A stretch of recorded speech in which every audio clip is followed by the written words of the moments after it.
YS Jaganmohan Reddy మీద వీలైనంత ద్వేషం వెదగలిగితే చాలు, కూటమి ప్రభుత్వానికి వచ్చినటువంటి చిక్కులు అన్నీ తొలగిపోతాయి అని ఆయన భావిస్తున్నట్టు నాకు అనిపిస్తుంది. ఈరోజు ఉదయం దినపత్రికలు చూసిన తర్వాత ఆ దినపత్రికలలో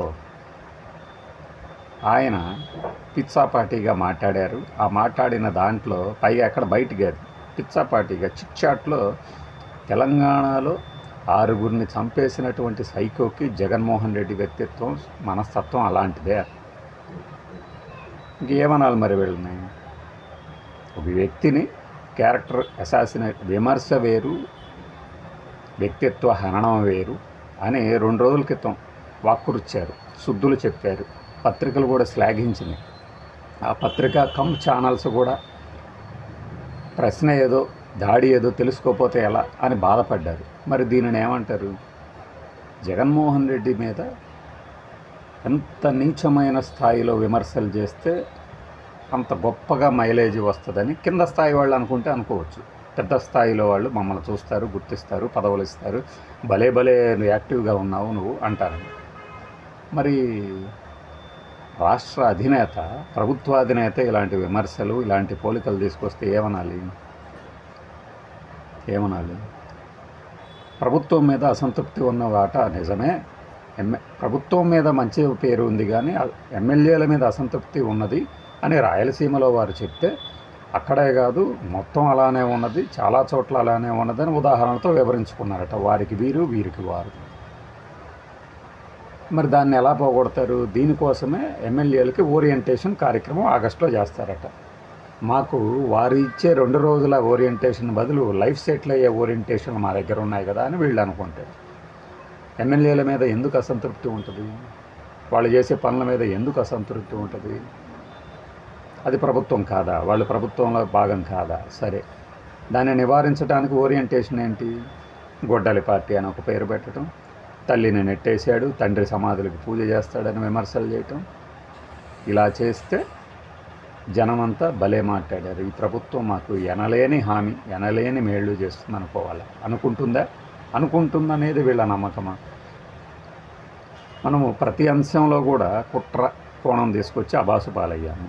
ప్రతి అంశంలో కూడా కుట్ర అనేది తీసుకొచ్చి ప్రతి చోట అంటగట్టాలని చూశారు. మరి ఎందుకు నిరూపించలేకపోతున్నారు? ఎవరు అడ్డం పడుతున్నారు? అద్భుతమైన పెట్టుబడులు వస్తున్నాయి, ఉద్యోగ అవకాశాలు కల్పించబడ్డాయి, అయినా కూడా అసంతృప్తి ఎందుకు ఉంటుంది? రాయలసీమ రైజింగ్ నినాదంతో ముందుకు పోండి. కోస్తా కేక, రాయలసీమ రైజింగ్, ఆంధ్ర అదిరింది, ఇలాంటి టైటిల్స్ పెట్టుకోండి, ఫంక్షన్స్ చేసుకోండి.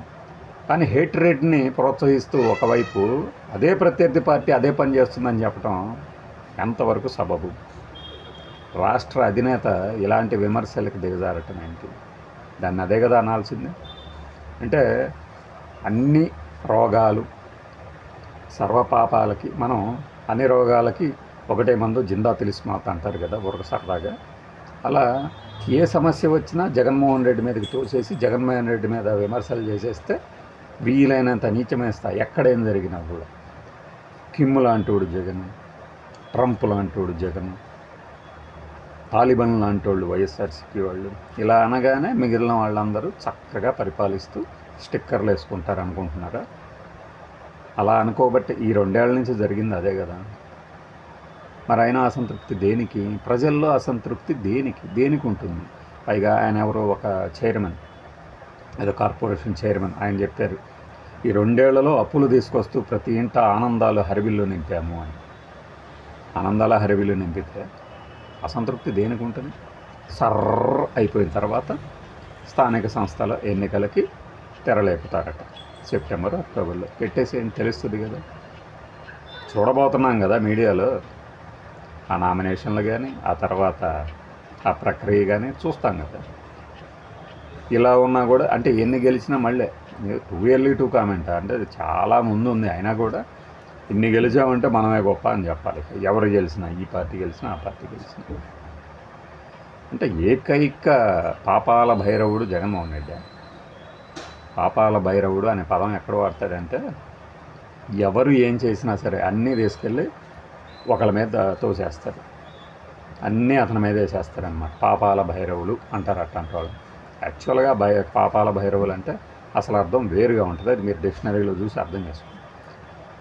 అలా మనం జగన్మోహన్ రెడ్డిని విమర్శిస్తే ఇప్పుడు మనమే ఇంకొకరికి ఆదర్శం కావాలని చెప్తూ ఏది భావ ప్రకటన స్వేచ్ఛను స్వాగతిస్తూనే వ్యక్తిత్వ హననాలకి పాల్పడే వాళ్ళని వదిలిపెట్టము అంటే మన పత్రికలు ఉన్నాయి. అది యథారాజ తదా ప్రజ. ఇంకేముంది? ఆ రావణ అనే వ్యక్తిని, అతని మీద మహిళల్ని మోసం చేసిన, అసభ్యంగా ప్రవర్తించిన కేసులో అరెస్ట్ అయిన రావణ్ ఆ కేసులో అరెస్ట్ అయ్యాడు. అంటే నిర్ధారించేసేట తీర్పు కూడా ఇచ్చేసేది. ఆ కేసులో అరెస్ట్ అయ్యాడు. ఆరోపణలు ఎదుర్కొంటున్నా కూడా కాదు, అందులోనే చేశాడు. దేశ సమగ్రతకు, దేశ ద్రోహానికి పాల్పడిన కేసులో అంటే ఆయన పాల్పడ్డాడని ఈ పత్రిక నిర్ధారిస్తుంది. ఇది వ్యక్తిత్వ హననం కింద రాదు. ఎందుకు? భావ ప్రకటన స్వేచ్ఛ. అదే ప్రత్యర్థి పార్టీ కానీ, కాస్త ఊరు పేరు లేని వారు కానీ ఎవరైనా అలా మాట్లాడితే వెంటనే వారు వ్యక్తిత్వ హననానికి పాల్పడుతున్నట్టు లెక్క అని మనం అనుకోవాలి. ఈ పరిణామాలను చూస్తే అలానే అనిపిస్తుంది. ఇప్పుడు జగన్మోహన్ రెడ్డి ఆ రంగారెడ్డి జిల్లాలో ఆ పోక్సో కేసు పెట్టబడిన వాడితో పోల్చడం వ్యక్తిత్వ హననం అవుతుందా రాదా? సింపుల్, అందరికీ తెలుసు. ఎలా అంటారు అంటే, మీరు వారి కుటుంబానికి సంబంధించినటువంటి కొన్ని కేసులు, వాళ్ళేం రోడ్డును పడలా, వాళ్ళేం కొట్టుకోవట్లా, అయినా కూడా మీరు అలానే చెప్తారు. చెప్పండి, దానికి రాష్ట్రానికి ఏం సంబంధం?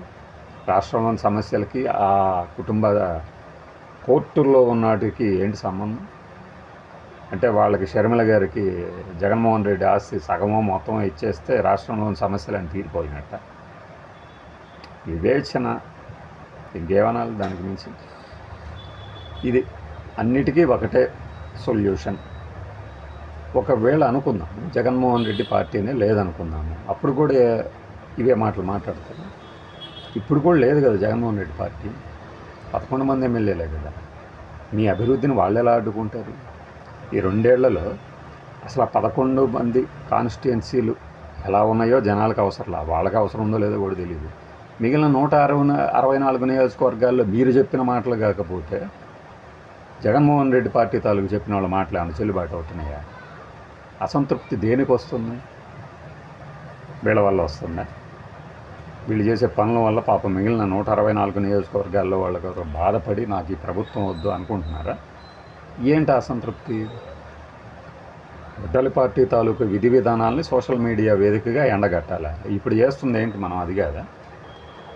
అంటే రాజకీయ సమాధి కట్టడం అనేది వైఎస్ఆర్సీపీకి మన వల్ల కావడం లేదు అనే ఒక ఫ్రస్ట్రేషన్లో ఇలాంటి మాటలు వస్తున్నాయేమో అనిపిస్తుంది.